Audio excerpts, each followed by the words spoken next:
it has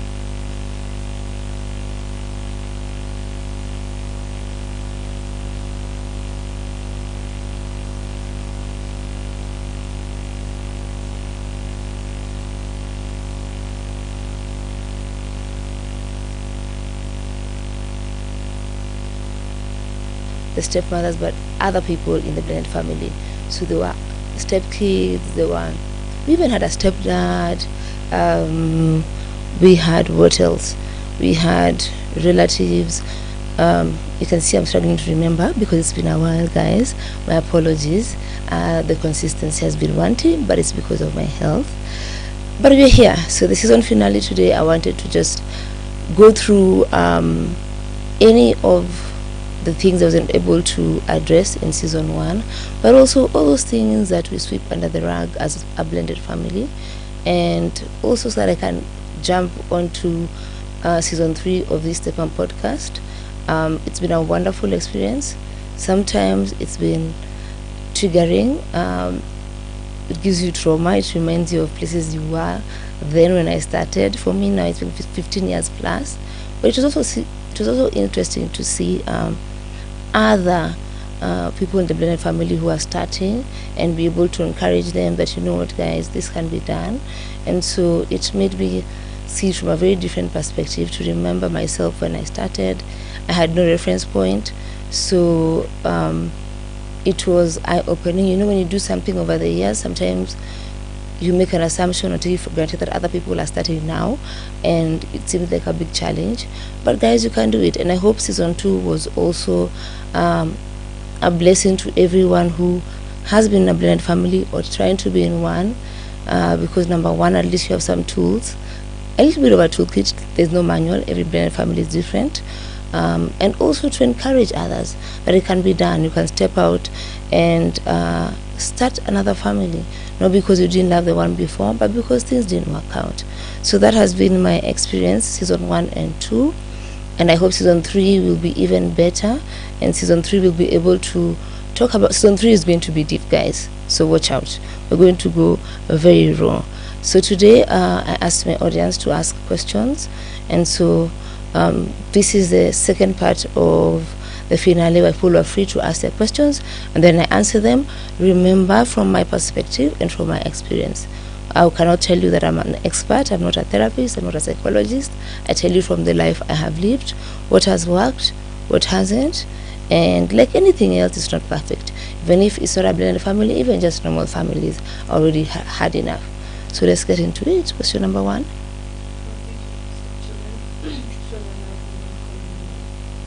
Wow, that's a big one.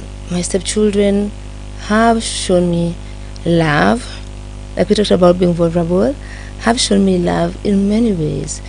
Sometimes they surprise me, especially now that they're adults. It's been so different. Number 1 is them being honest with me, telling me to stop operating like I'm still on trauma mode, which I have been for many years. They're like, without a doubt. They do, and they also love their biological parents too. The more the merrier.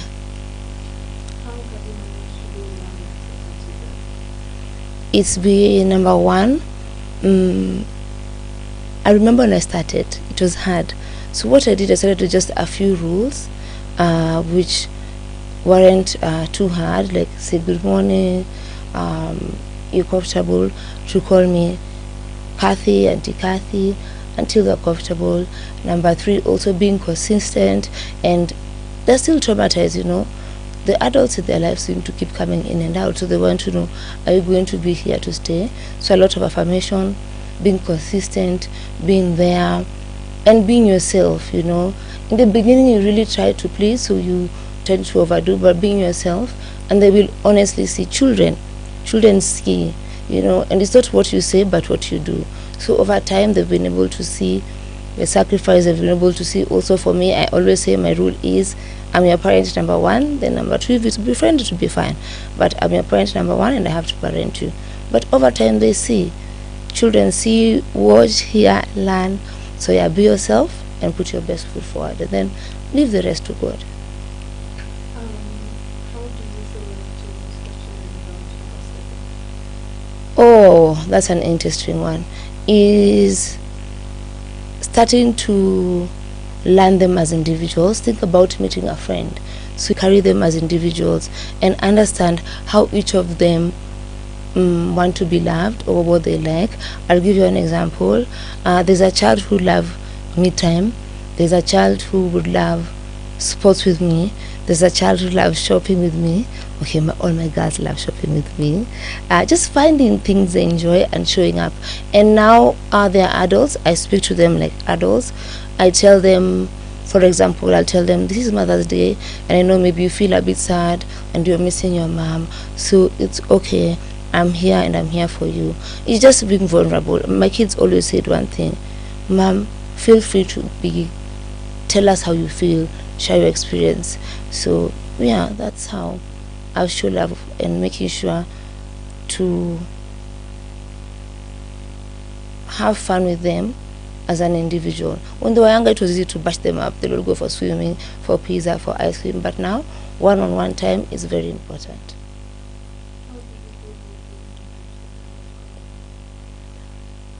I can honestly say I haven't faced that one. I usually have observed that if, for example, the bio mom has passed on, but as long as their parents are alive, their bio parents are alive, I haven't seen any comparing. Honestly, for me, there hasn't been. No. But if they have, at the end of the day, remember, they don't coming from a bad place. And it's okay to tell them, as you take them as individual, to also give you a chance to take you as an individual. You're a different person, you have a different parenting style, so you can tell them that when you do this, it hurts me, and you also get to hear the side of the story. Again, vulnerability. Then the family will show you. Do you sometimes feel like you're not allowed to be tired or Honestly, for me, no. This has to be a personal thing where they get to see. Again, your children need to know that it is tiring sometimes, and trust me, if you tell them, they will allow you to rest. They will actually facilitate you to rest. I think my children tell me, Mom, rest, it's okay, it's fine, we've got it covered. So at the beginning it was hard because I wanted to have all my eyes and ears. Okay, true, even now I do. But yeah, they don't mind if you rest, they don't judge you. And now they're adults, they even tell me, my daughter told me the other day, Mom, I'm 25, how do you do this at 23? And I remember she said something which I loved. She said, Mom, you are too overexcited about your role. I was. But I took it seriously, just my personality. have you ever asked yourself, if I had to do this again, would I still choose to be a stepmom? Yeah, I've asked myself many times. And the answer is hell no. It was tough. But right now where I am, imagine, I love my family. It gives me variety. I love my partner. And it's just, I'm very afraid if the generation of now would have done it. Do my children have the strength? No. And that's the joy of things. I didn't Google. There was no Google. I didn't research. I just went with how it felt in my heart. Yeah. So that's why I said yes. Would I do it? Definitely. If you've gone through it, would you want to do it again? Really? Okay, if I had kids of my own and remarry, it's good to be careful. Okay. Yeah, I'll give it a shot. I could be the one bringing the kids. Like, Did you ever get criticism from family and friends about your age gap with me? oh, it was like a sore thumb in the beginning. Oh my God. Funny enough, for me, it's never stood out to be something so big. I definitely would not have married my age mate. Not for me. I would have married an older person. 18 years, maybe not, but I wouldn't have married my age mate. It was just my personality.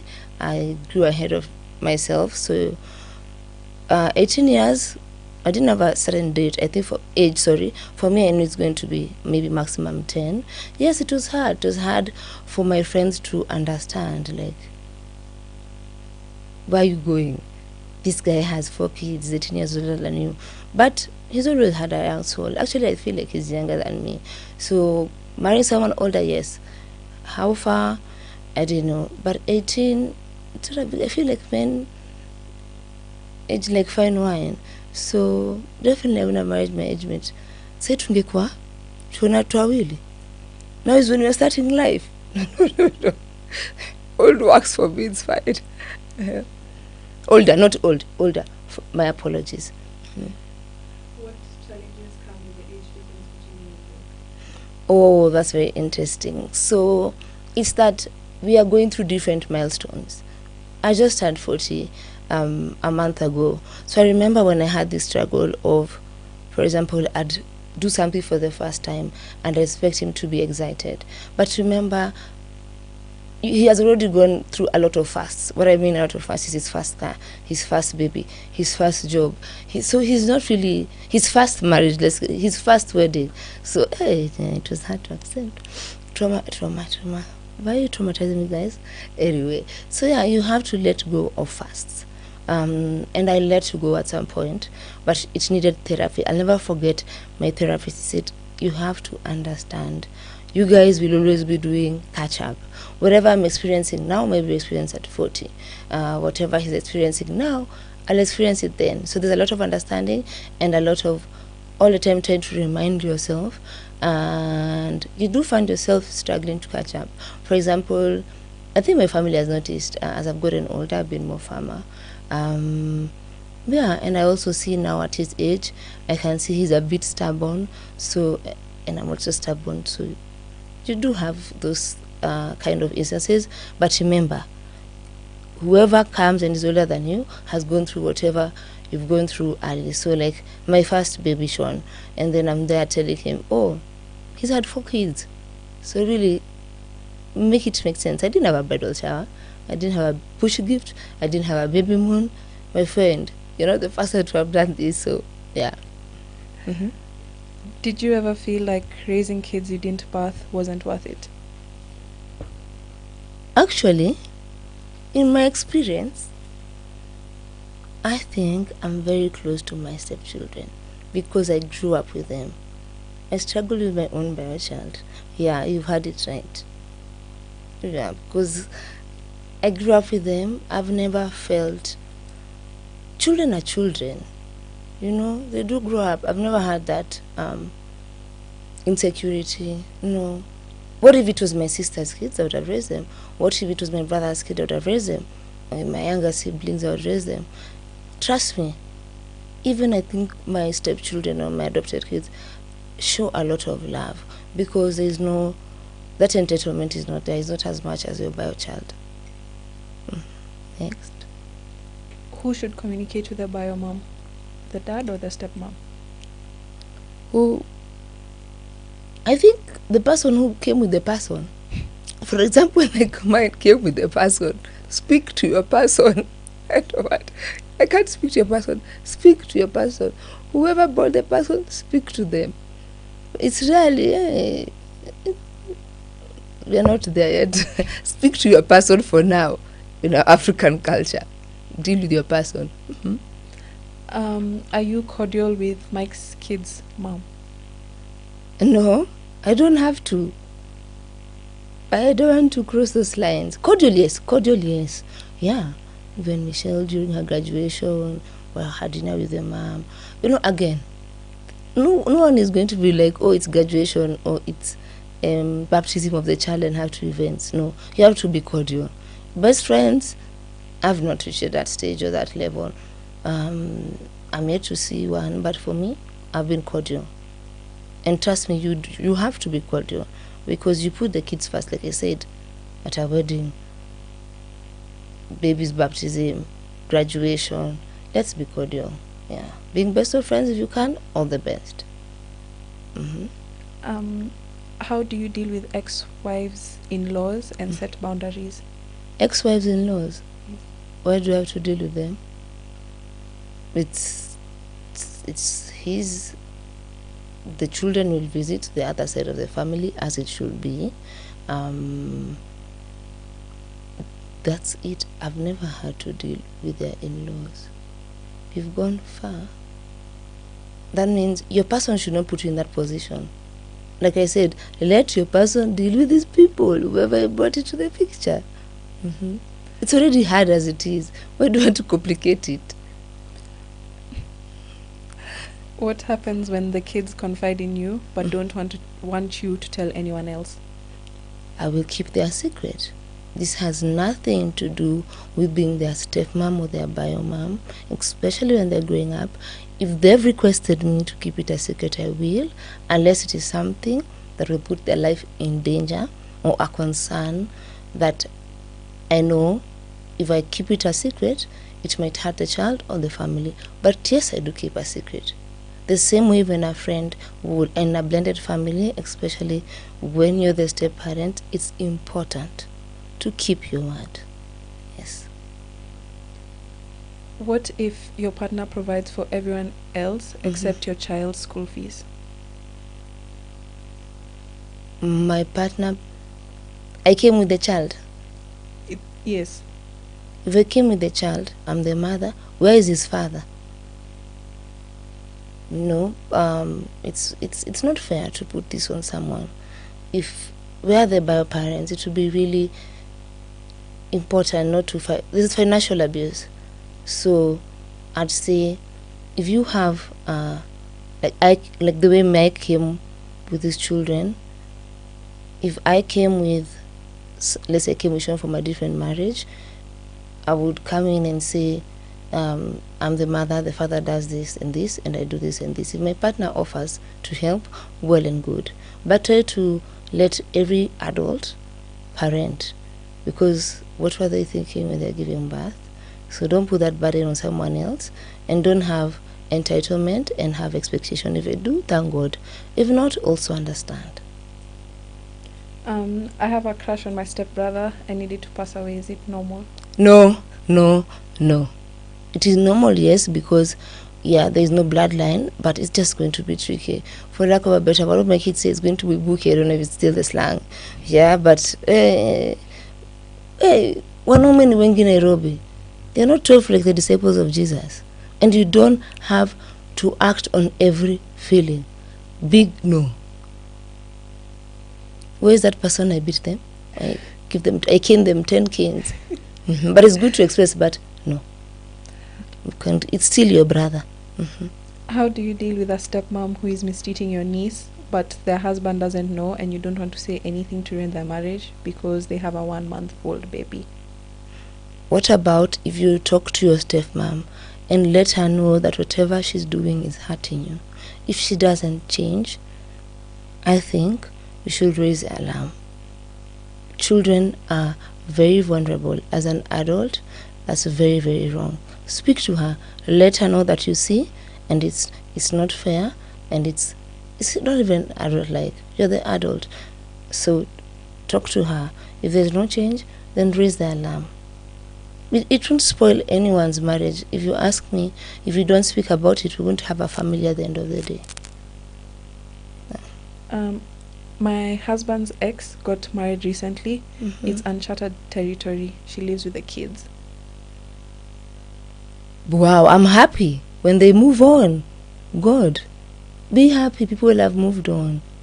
And trust me, as the man has moved on to start a new life, it's really nice to hear women going and starting over again.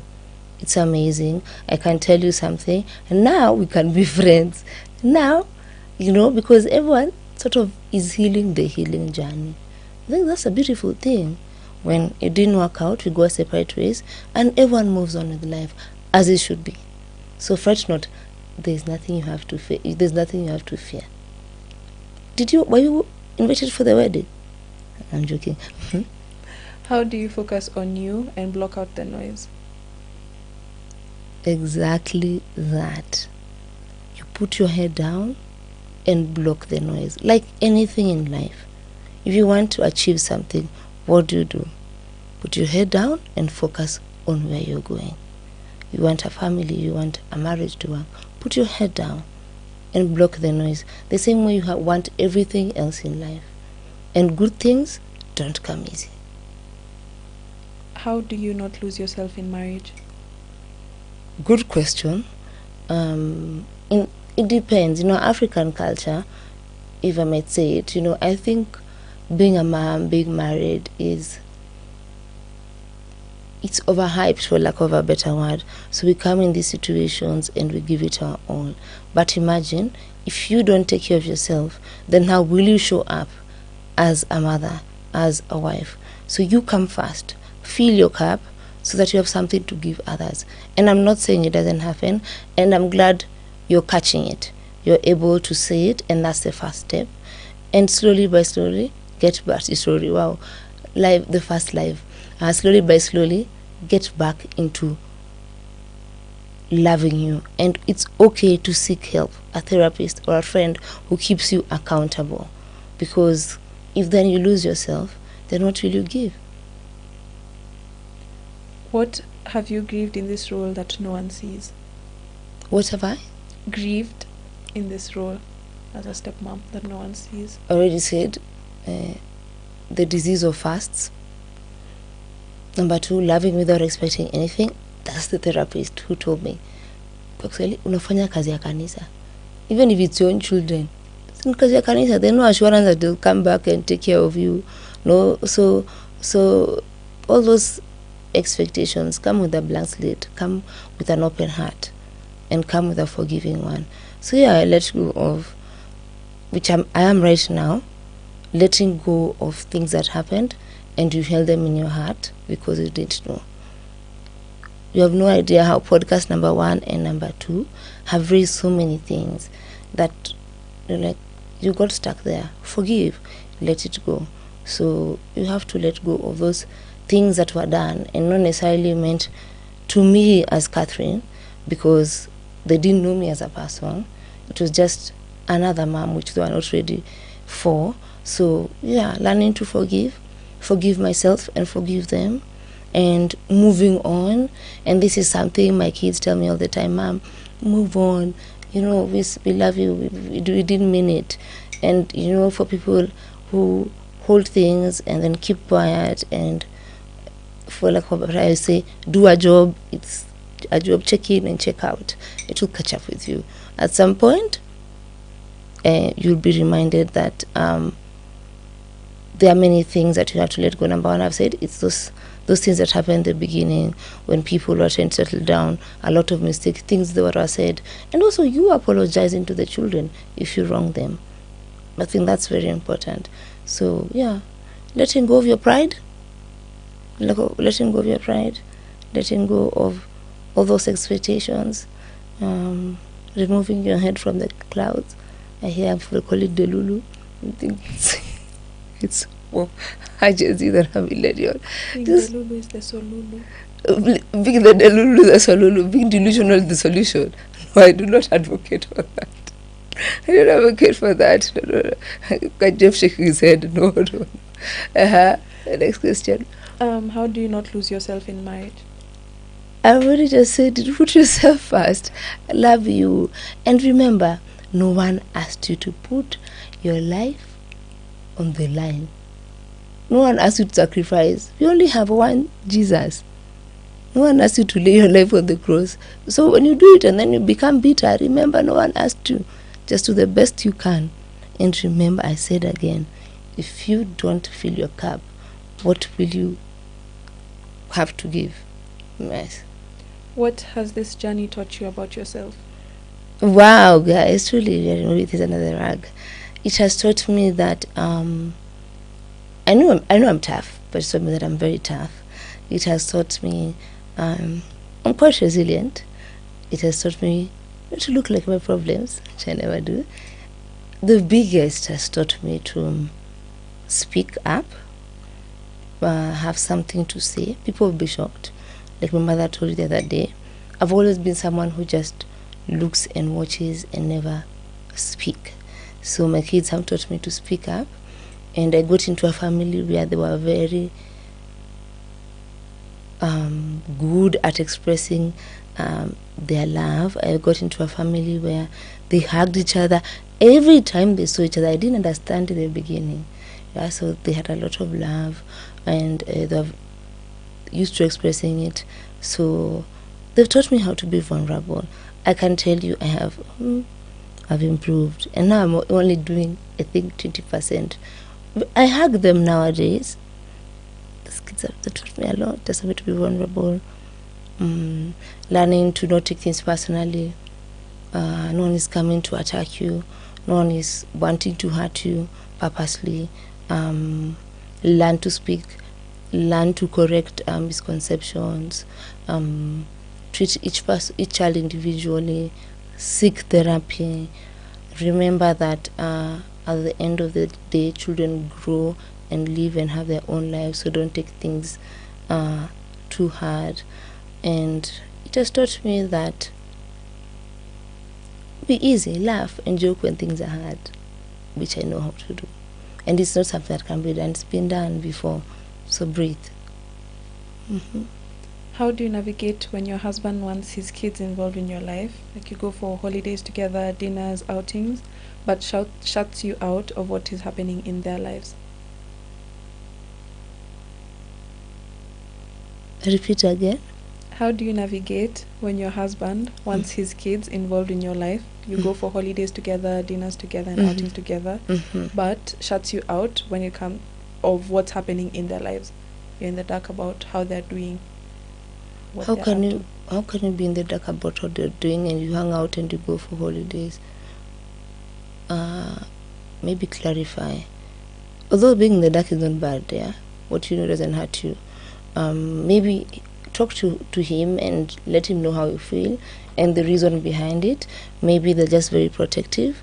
Ask, or maybe you also haven't looked like you want to know more. And this, again, they are your feelings and how you see things. Speak to him about it.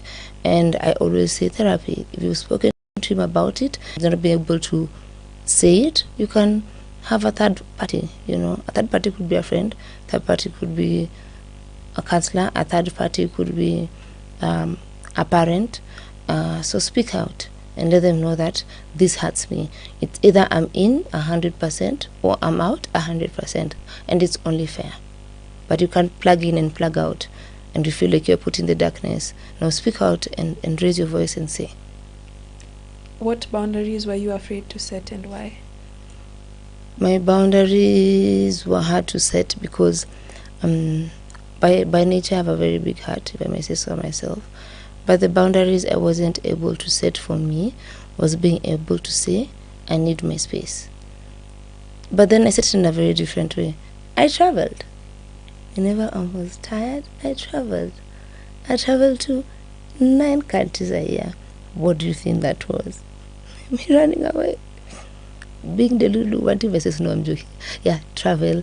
As the kids have gotten older, being able to tell them now it's time to move to your own place.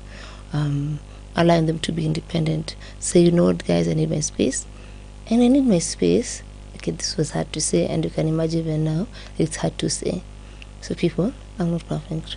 Being able to say, allow me time with your dad to experience dating, because I met someone who already had 4 children. We didn't have time to date. So allow me to enjoy my person. It's about time. And I said it when I was 38. And guess what? They said, okay. So my children understood. I was very afraid to say that because I didn't want them to think that I'm shutting them out, and when they live on their own, that they are not welcomed. So as you say this, give them also affirmations that it's not a bye forever, no. You need to live on your own, to be independent, but you're welcome anytime. I think even our relationship has become better. Yeah, they're adults, and now we don't just meet each other just because I'm their stepmother and they're my child. Now we're forming our own adult relationship. It's actually more richer. Yeah, a rich experience. The last question. Yeah. What's something you wish you could say to your younger self before entering this family? The way I entered clueless is how you should enter clueless. Because the way I entered, you just slide in like that. But anyway, guys, I'm joking. I think we would have done a better job, and I've said this in the podcast. The dating they saw, taking them to the experience of marriage, I think they should have been, in terms of the bio parents, both bio parents would have sat down their children together and explained it to them slowly and told them, this is not your fault. There's nothing you did, there's nothing you said. And tell them according to their age. When they see the both parents, trust me, it's very important. Let the children know this is happening according to their age, and let them know the truth, so that there are no other misconceptions, and that these kids slowly by slowly start understanding that mommy and daddy, it didn't work out, but they're still our parents. We are welcome on both sides. They will always be your parents. You will love them. It's just the same way you can have a friend and things may not work out and you move on, because there are no their stepchildren. Is there, you have your partner to share with. Where is your children's point of reference? For example, like my children during their time, being very vocal about being a stepmom, it would have been easier if the parents, both of them, set the stage. So by the time I come in, even those who have not fully understood, but something was said. And I know this has happened to many people. Yeah, the parents don't see the children down because the emotions are too much, and they're all trying to get back at each other, by the way. How deeply you fall in love is how deeply you fall out, sadly. There are 2 questions in the comment section. Oh, nice. The response to the live. Yes. So it's a thing. Yes. Wow, we're going live, guys. Can you hear me? I'm a radio presenter. Okay. H.O. says, hi, Kathy. No, hi, how are you? Oh, don't wave. I'm sorry. My apologies. Hi, how are you? I'm very fine, as you can see. And Stella Kayuki is asking, who is your hair plug? It's lovely. Oh, who's my hair plug? Oh, myself. No, this hair plug, I think I bought this in Ghana. And who does my hair is Beryl, the big stylist. And trust me, we have good days and bad days. This is a good day. Now you can share with us what season 3 will be about. And yes. I've had 2 people watching me. That feels More nice. than 2. More than 2? Yeah. I have. Good. Can you clap for yourself? 28. All those people know me. They're watching me now. Hey, okay. Season 3? Or season 3 is going to be about talking about those things we don't talk about. I don't even want to say too much because there'll be a lot of surprises. We are going raw, we are going deep. And also, you'll have 40. Are you making me blush, people? Hey, okay. Welcome to FSM FM. That can be a thing. No, so what you expecting? Sorry, guys, I feel a lot. What you expect to see in season 3? Me being more vulnerable, talking about those things that are taboos, like inheritance. I can see all of you there. When you grow up, you have the question inside you, and all of you are worried. Don't panic. We have it sorted. Yeah. So such kind of things will go deeper.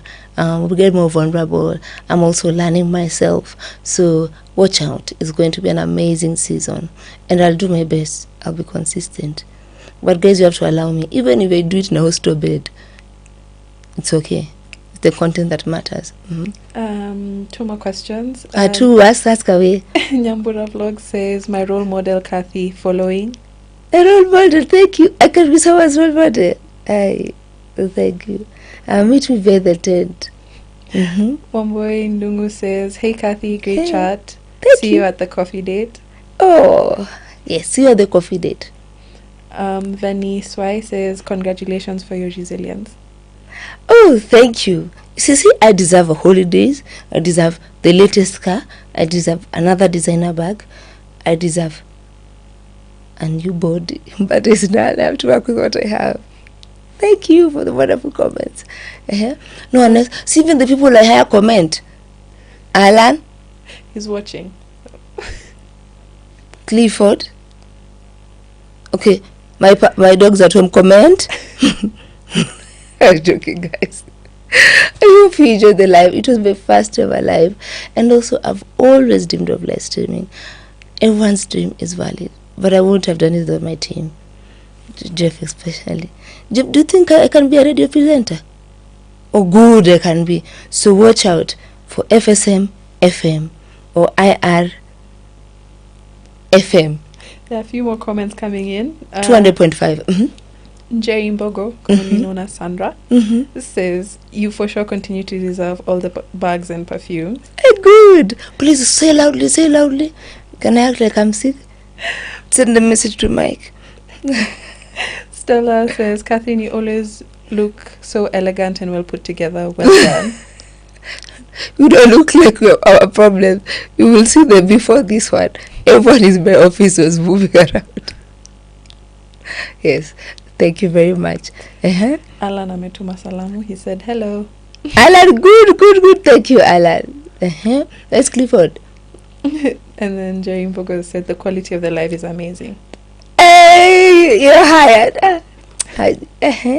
Do I look smaller? Guys, thank you very much, and looking forward to more lives. So stay tuned to this StepMum podcast, FM 200.5. Speaking to you guys live from Gashie. Bye bye. Dad.